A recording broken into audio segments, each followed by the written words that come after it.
Pois bem, dando continuidade à nossa aula, algumas instruções que Jesus passava aos seus discípulos, tá?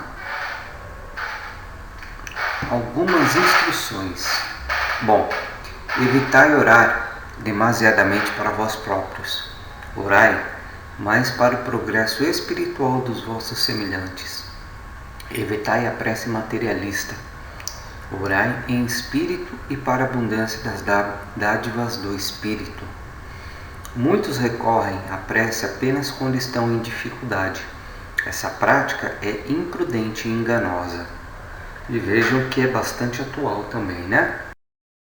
É bem verdade que fazeis bem orar quando estiveres atormentados, mas deveis também lembrar de falar ao Pai enquanto filhos, mesmo quando tudo vai bem com a vossa alma. Quando Jesus ensinou aos seus a orar em espírito e verdade, ele explicou que se referia a orar com sinceridade e de acordo com o próprio esclarecimento, a orar de todo o coração de um modo inteligente, honesto e constante. Jesus preveniu os seus seguidores contra o pensamento de que as suas preces ficariam mais eficazes se feitas com repetição rebuscada e por meio de uma construção mais eloquente para a frase, o jejum, a penitência ou os sacrifícios. Ou seja, Jesus pregava que tudo isso era uma grande bobagem. O que importava era a fé e a sinceridade.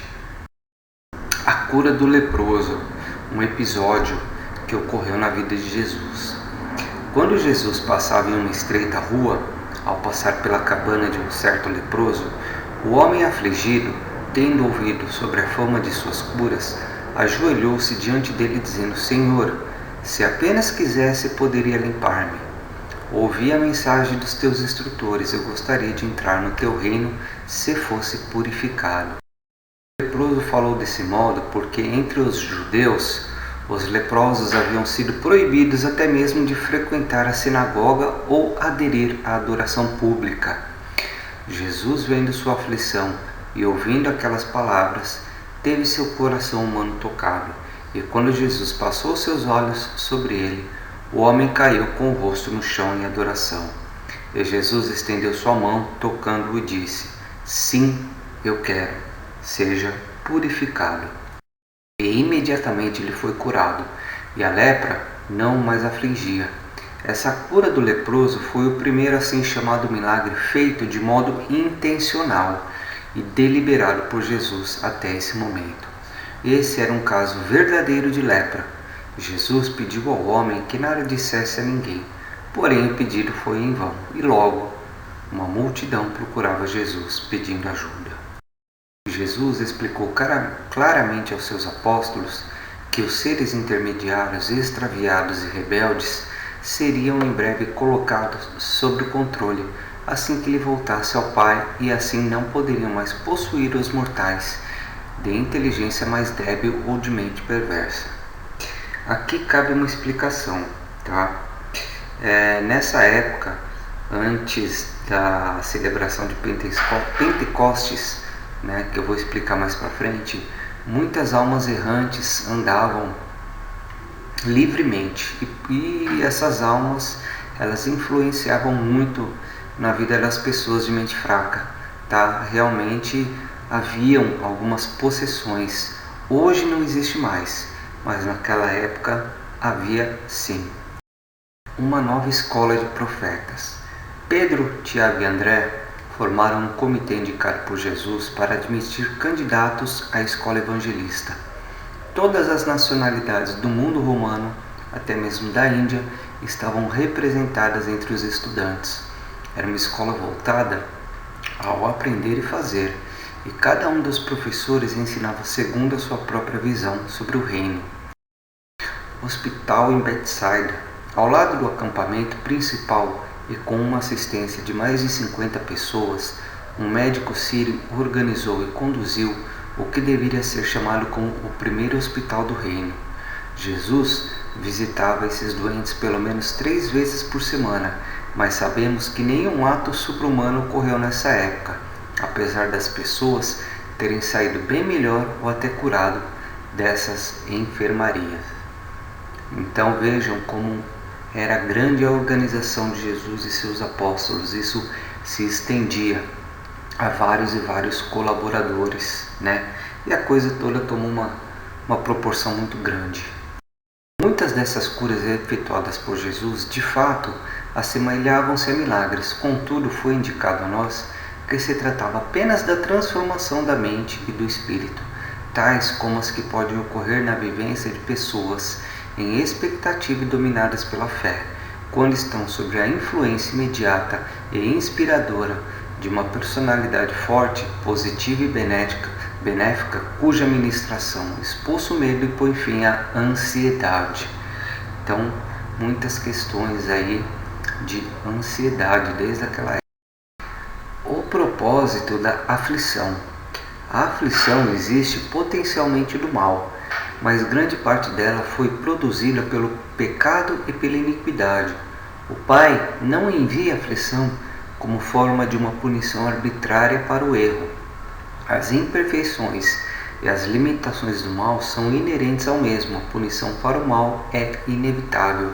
Isso explica que a questão do mal ela veio desde a época da falta adâmica, né? Onde não houve tempo para os seres primitivos desenvolverem completamente o seu intelecto. Então isso é uma consequência direta da falta adâmica. Jesus fez sua afirmação sobre a aflição. O Pai no céu não aflige os filhos dos homens por seu próprio desejo. O homem sofre, em primeiro lugar, por causa dos acidentes do tempo e das imperfeições do mal numa existência física imatura. Em seguida, sofre as consequências do pecado.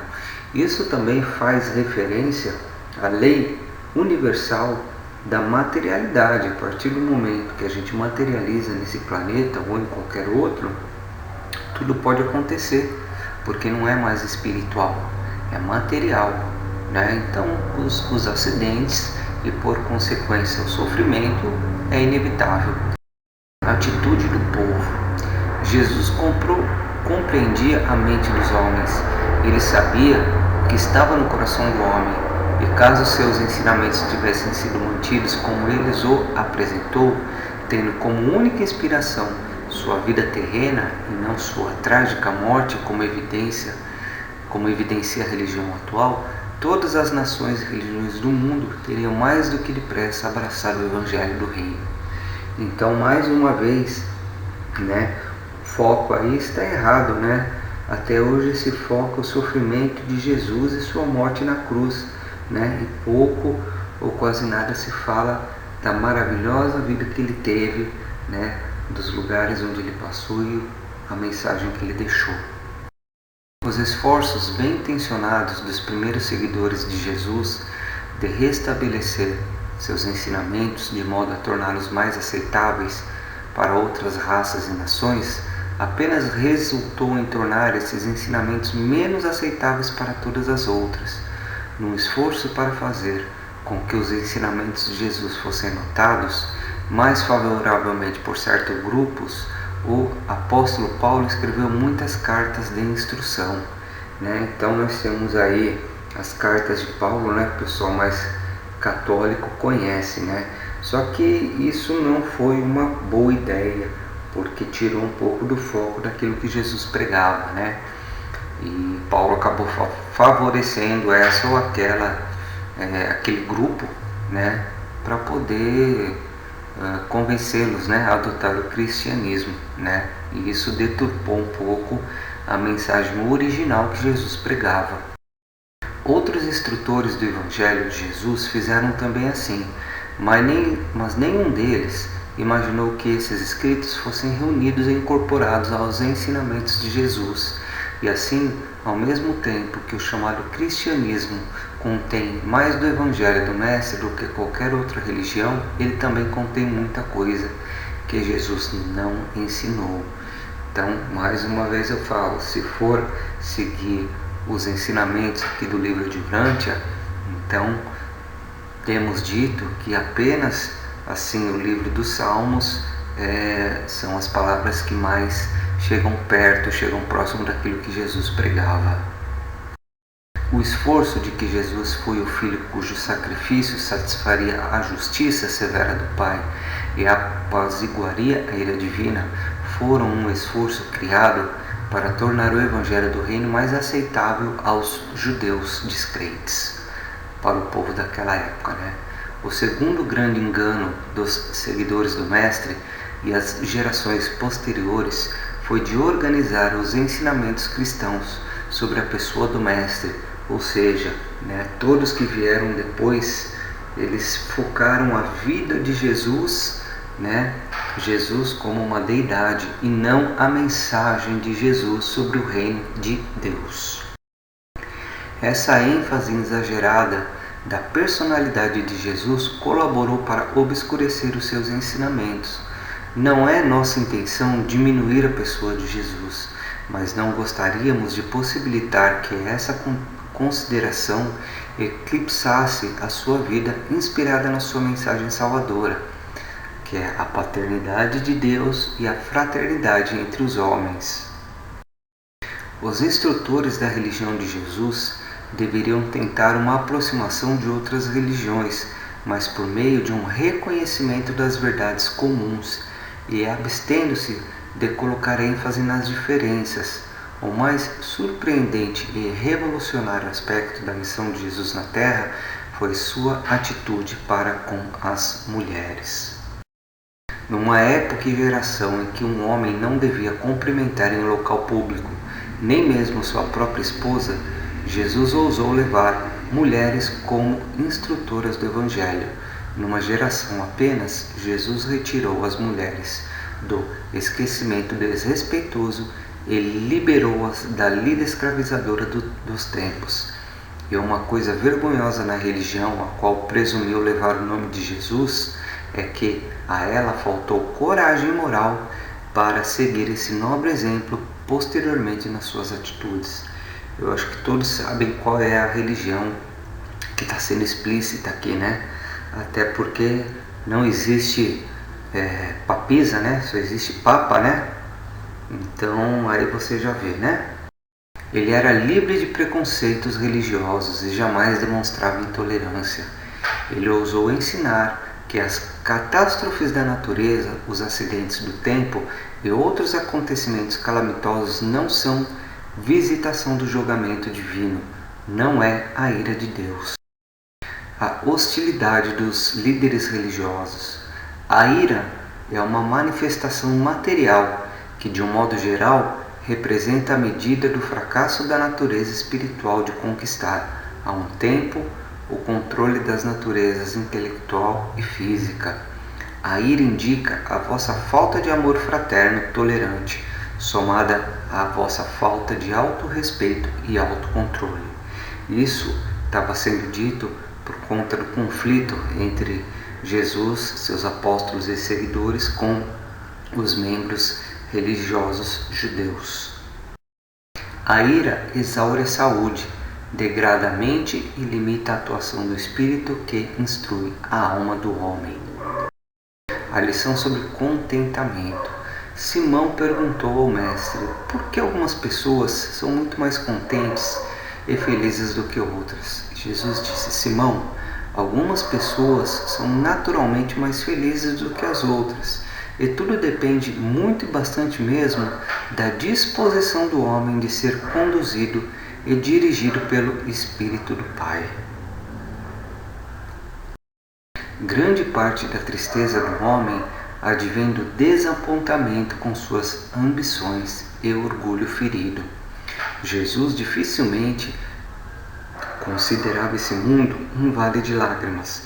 Ele o via mais como o vale da edificação das almas, a esfera do nascimento dos espíritos eternos e imortais de ascensão ao paraíso. Ou seja, Jesus via o copo meio cheio e não meio vazio, certo? O temor ao Senhor. Foi em Gamala, em uma palestra noturna, que Filipe disse a Jesus: Mestre, por que as Escrituras nos instruem a temer o Senhor? enquanto tu gostaria que nós olhássemos para o Pai do céu sem medo. Como harmonizar esse sentimento? E Jesus respondeu a Filipe dizendo: meus filhos, no começo foi apenas por meio do medo que o homem pôde aprender a reverenciar, mas eu vim para revelar o amor do Pai, e de um modo tal que possais sentir-vos voltados para a adoração do Eterno, em vista da atração exercida pelo reconhecimento afetuoso de um filho e da reciprocidade do amor profundo e perfeito do Pai. E aqui nós terminamos mais uma aula, passando e repassando os ensinamentos de Jesus e os conflitos que aconteciam naquela época, né? Então, próxima aula, vamos continuar agora. Até mais.